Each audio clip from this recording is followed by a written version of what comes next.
Assalamu alaikum hürmetli abunəçilərimiz. Bağadakı Evki Hafta Savda kanalımız podpисçiləri. Bugün 22 iyul 2026 yıl növbətdəki savdamız 2014 yıl işləb çıxarılan mexanika Kobalt oldu. Maşinimiz 120 min yürgen 100% radnoy metan qaz yumuşaq olarak qoyulan təyyar avtomobilimiz baxası 90 milyon son nağd pula satdıq maşını. Özlərimizi bu hafta savda oldu. İşdən opa verdik. Xuda şükür əkəmizə oldu savdamız. Baxımsız?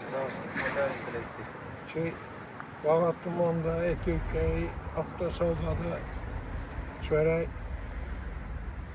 Ahmet şöyle kolt maşında aldık 90 milyonla şöyle in arzan cay şöyle tepsi etleme şöyle kel balığı mesela maşın. Çok tarafına təşkil ediyorsun. Tablo için uzun versin abi.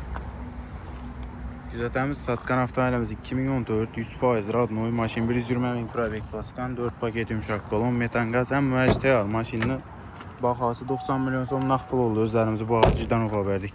Gələrəsə şunun gün çırayılın arxada zor halətli avtomobil alamanda seyizə bizə də köp.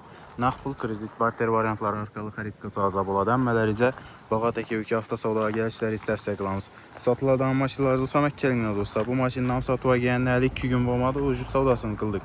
Maşınlardan viburla kəmək qallı təfsiyə qılamız. Nə o maşınız satıladan gəlin gəlməsin dostlar.